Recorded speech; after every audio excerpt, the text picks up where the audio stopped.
हेमंत प्रजापति आप सबका स्वागत करता हूँ अपने चैनल एचपी केमिस्ट्री क्लासेस में। बच्चों, आज हम आपके सामने फिर छोटे से एक लेक्चर पर बात करने की इच्छा है।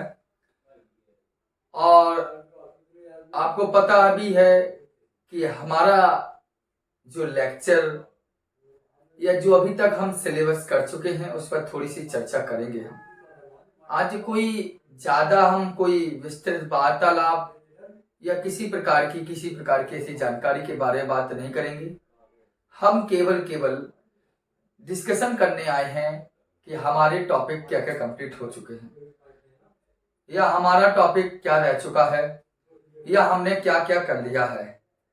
तो बच्चों, अगर हम आपके सामने या आपसे बात करें तो आप अच्छे से जानते हैं हमने इस चैनल पर बहुत कुछ पढ़ लिया है। मतलब बहुत कुछ के लिए ऐसा नहीं कह सकते कि संपूर्ण सिलेबस कंप्लीट कर लिया है। हम ऐसा अवश्य कह सकते हैं कि जैसा कि आपको पता है, यहाँ पर छोटी छोटी बात करूंगा आज। जैसे फिजिकल केमिस्ट्री में हम बात करें तो फिजिकल केमिस्ट्री में हमने आपको बता दें, यहां पर सॉल्यूशन लेसन को पढ़ा है, विलियन लेसन को हमने जाना है। ठीक, सॉल्यूशन में हमने सब कुछ पढ़ा। देखा जाए तो आपके सामने अगर हम छोटी छोटी बातें करें तो विलियन जैसे लेसन में हमने सबसे पहले इसमें विलियन के प्रकार पर बात की कि टाइप ऑफ सॉल्यूशन कितने प्रकार के होते हैं, इस पर हमने चर्चा की है सर।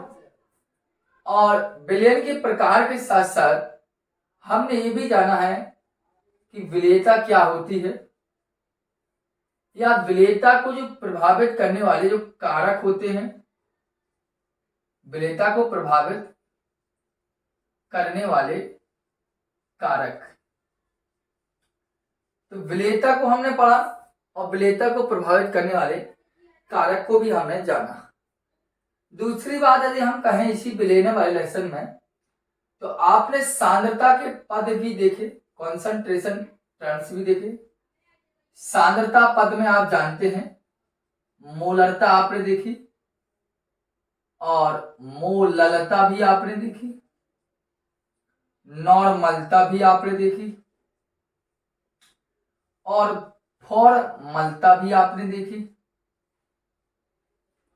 इस सभी की सभी चीजें, जैसे कि पीपीएम में सांद्रता भी आपने देखी, मोल प्रभाव जिसे हम मोल फ्रैक्शन भी कहते हैं, आपने ये भी जाना। ऐसी तमाम चीजें, जिसे W/W परसेंटेज भी जाना या W/V परसेंटेज जाना या B/V परसेंटेज को भी आपने अच्छे से जाना। चर्चाएं केवल इतनी है आपके इस लेसन में कि इम्पोर्टेंट क्या क्या है। तो इस सभी की सभी चीजें आपके जो मैं लिख रहा हूं व्हाइट बोर्ड पर, इस सभी की सभी आपके लिए अनिवार्य और इम्पोर्टेंट चीजें हैं। ठीक, तो इस सांद्रता के पद भी आपने जाने।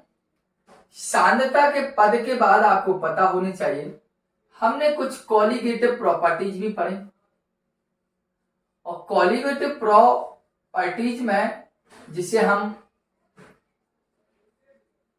अणुसंख्य गुणधर्म कहते हैं,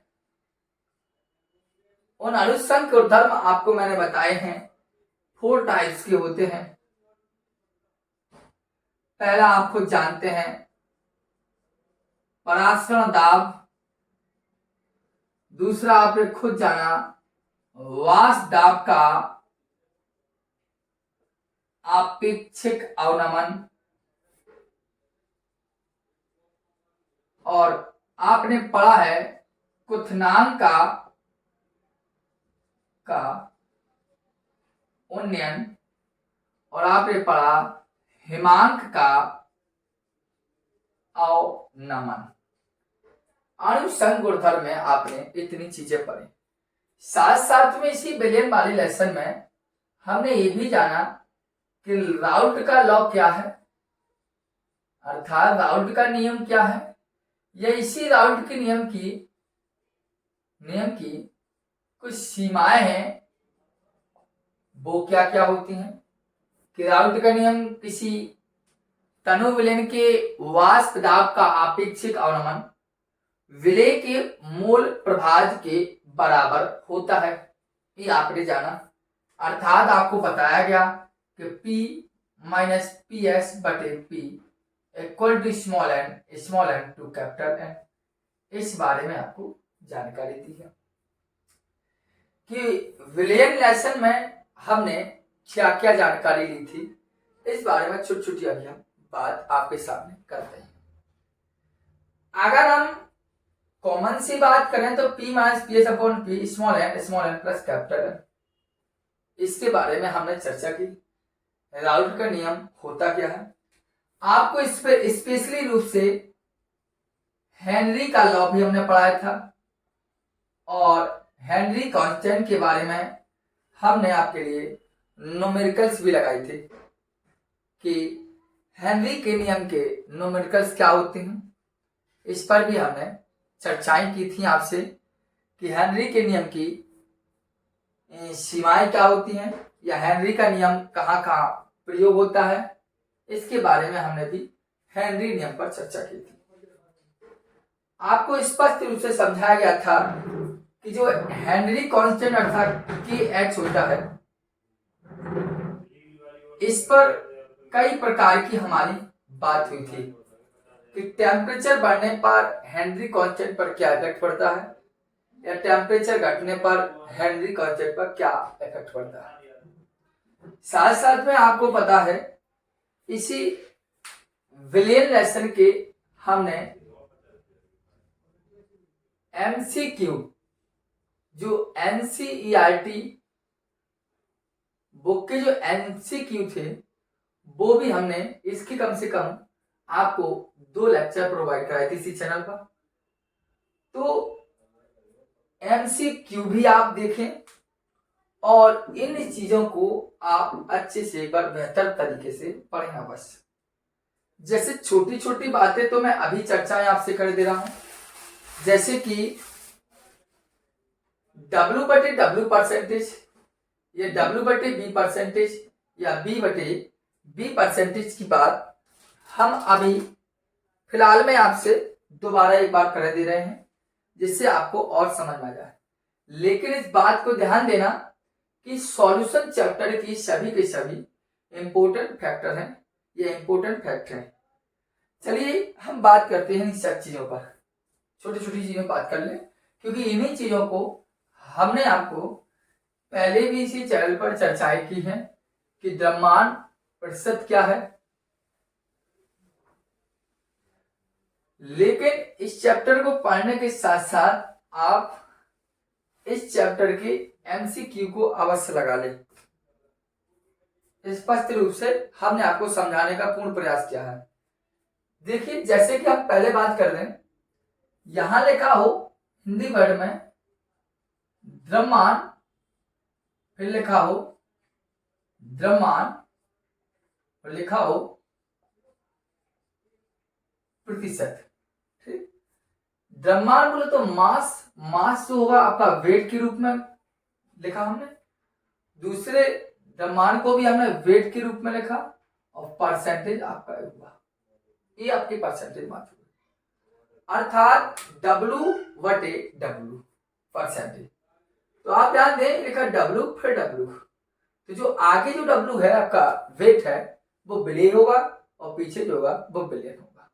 अर्थात हम ऐसा भी लिख सकते हैं कि जो आगे W हमने क्या कहा वो विलय की मात्रा होगी आपकी, तो लिख दें हम विलय की मात्रा ऑब्लिक स्मॉल w जो पीछे वाला होगा वो बिलियन को रिप्रेजेंट करेगा, अर्थात बिलियन की मात्रा। ठीक, और फिर लिखा परसेंटेज का मतलब है 100 का मल्टीप्लिकेशन किया, अर्थात यह कहलाएगा आपका द्रव्यमान बटे द्रव्यमान प्रतिशत। थोड़ा एक बार देखना,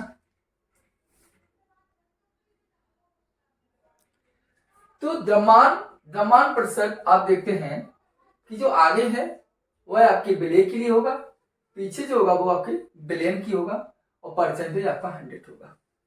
जैसे कॉमन सी बात करते हैं हम आपसे, जैसे हमने कहा कि 10% NaCl, एक मिनट के लिए, जैसे एग्जांपल में लिया हमने आपके लिए कि 10% W/W NaCl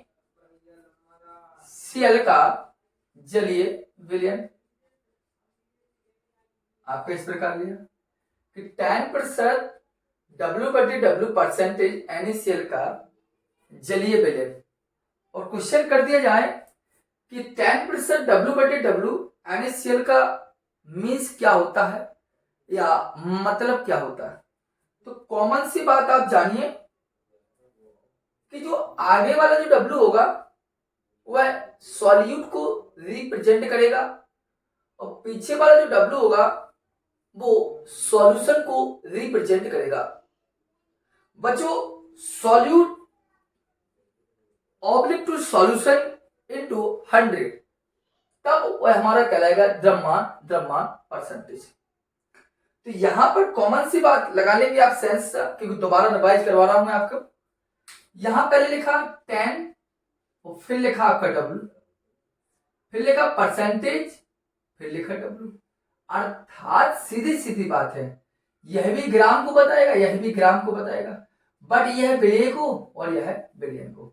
चलिए, तो हमने लिखा जैसे कि 10, फिर लिख दिया 1 ग्राम, फिर क्या आपका NaCl, मतलब 10 ग्राम NaCl, अब परसेंटेज है तो अर्थात 100, फिर क्या लिखा W, तो फिर ग्राम, क्या लिखा 10 ग्राम NaCl, फिर परसेंटेज 100, फिर W तो 100 ग्राम, अब क्या आएगा 100 ग्राम जलीय विलयन में, जलीय विलयन में। इतनी सी बात आपकी हुई कि जो 10 ग्राम NaCl है वो 100 ग्राम जलीय विलयन में विलेय है। तो यहां पर आप देखते हैं कि जो विलेय की मात्रा है,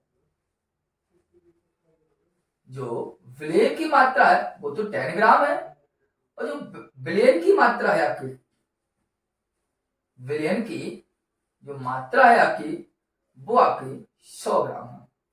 तो बच्चों, यदि आपसे पूछ लिया जाए कि सॉल्यूट दिया गया है एंड सॉल्यूशन भी दिया गया है, तब सॉल्वेंट क्या होगा, अर्थात आपसे पूछ लिया जाए कि विलायक क्या होगा आपका, अर्थात विलायक की मात्रा क्या होगी, तो बच्चों कॉमन सी बात है, विलायक की मात्रा क्या होगी, आप 100 में से 10 को डिवाइड अलग कर दीजिए तो कितना बचेगा, 90 ग्राम आपका विलायक होगा।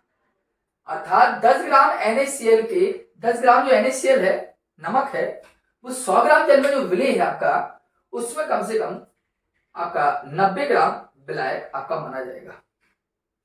इस बात को आपको समझ में आ गई।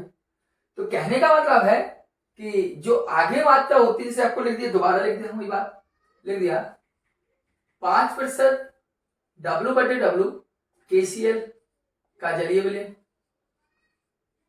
तो फिर क्या हुई है कि 5 जो आगे लिखा तो 5 होगा, लीजिए कोई दिक्कत नहीं, फिर लिखा W तो 5 ग्राम होगा, क्या होगा KCl आपका, फिर परसेंटेज है, इसका मतलब है 100 होगा, फिर W दिया था अर्थात ग्राम होगा, अब क्या जलीय विलयन होगा, अर्थात जलीय विलयन होगा, ये जल की मात्रा होगी। तो ये आपका विलय हो गया, ये विलायक हो गया, वो ये विलय हो गया, ये विलयन हो गया, इन दोनों को घटा दीजिए, अर्थात 95 जो ग्राम होगा वो आपका विलायक होगा। ठीक बच्चों, तो ये आपकी W/W परसेंटेज की बात थी।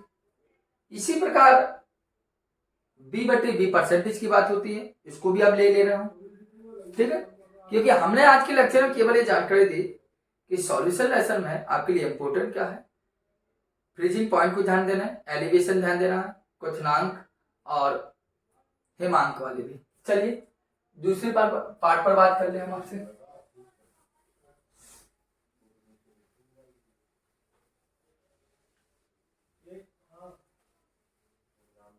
देखिए, जैसे हमने बात कर ली आपकी द्रव्यमान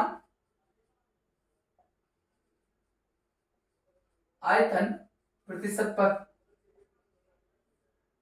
द्रव्यमान का मतलब आप खुद जानते हैं, वेट के हिसाब से लेंगे, ऑब्लिक आयतन वॉल्यूम के हिसाब से लेंगे एंड परसेंटेज आपका वही होगा। ठीक, पहले भी मैंने बात कहा कि जो आगे मान होगा, जो आगे होगा वो आपके, जो आगे होगा वह है आपके विलेय को बताएगा और जो पीछे होगा वो आपके विलयन को बताएगा। अर्थात जो आगे है अर्थात W है तो मात्रा होगी, अर्थात विलेय की मात्रा होगी। पीछे क्या लिखा V, अर्थात यहां पर होगा विलयन का आयतन। और परसेंटेज है तो 100 का मल्टीप्लिकेशन होगा। आपका A भी क्लियर होगा। अर्थात मेरे कहने का मतलब बार बार वही है कि जो आगे वर्ड होगा वो विलय बताएगा, पीछे जो वर्ड होगा वो आपका विलयन बताएगा। अगर W है तो ग्राम में मात्रा होगी, V है अर्थात वॉल्यूम है तो आयतन होगा और 100 का मल्टीप्लिकेशन होगा। बताइए कोई दिक्कत? इतनी छोटी सी बात है आपकी वीजा में आ जानी चाहिए। ठीक है, जैसे हमने कह वही प्रक्रिया ले लिया हमने कि 10% W बटे V NaCl की बात कर रहे तो कोई बात नहीं, NaCl का जरिए विलयन क्या होगा खुद देखिए क्या होगा। ये 10 है फिर W है तो होगा 10 ग्राम क्या NaCl, परसेंटेज बोले तो 100, आपका है V तो 100 ml जलीय विलयन। ठीक, इस बात का ध्यान। तो ये आपके W बटे V परसेंटेज की बात की दोबारा। ठीक, इसी प्रकार B बटे V परसेंटेज भी हो, जैसे लिखा हो B बटे V परसेंटेज, तो भी वही बात होगा। क्या होगी? पहले क्या बताया, जो आगे होगा वो विलय को बताएगा, जो पीछे होगा वो विलयन को। तो आगे V है इसका मतलब क्या बताएगा, विलयन, विलय को। तो क्या लिखा हमने, विलय का आयतन। ऑब्लिक क्या होगा, V है, पीछे होगा तो पीछे वाला किसको बताएगा, विलयन को। तो हमने लिख दिया विलयन का आयतन। परसेंटेज है तो क्या होगा 100 का मल्टीप्लिकेशन हो जाएगा आपका। ये आपका हो जाएगा किस प्रकार का, इसकी बात।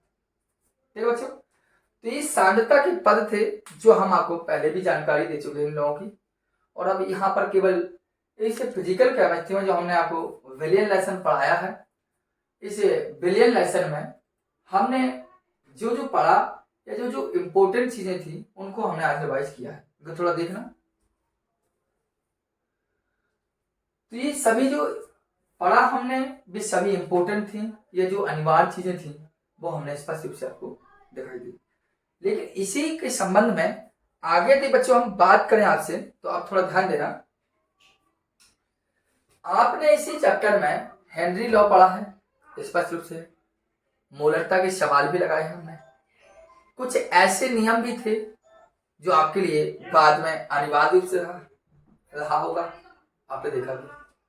आइए तो एक बार हम पुनः एक बार किसी चीज पर चर्चा करने ले रहे हैं, फिर इसके बाद जो हमने आपको बताया है उसको रिवाइज आवाज कर लीजिए। और हमने आपको पहले भी कहा है कि हमने इसी चैप्टर के दोबारा बार बार मैं यही कह रहा हूं, इसी चैप्टर के विलियन जैसे लेसन के हमने आपको MCQ दे रखे हैं NCERT बुक के, जो आपके नीट एंड ऑब्लिक जेई जैसे एग्जाम के लिए आपके लिए बहुत ही ज्यादा अनिवार्य है।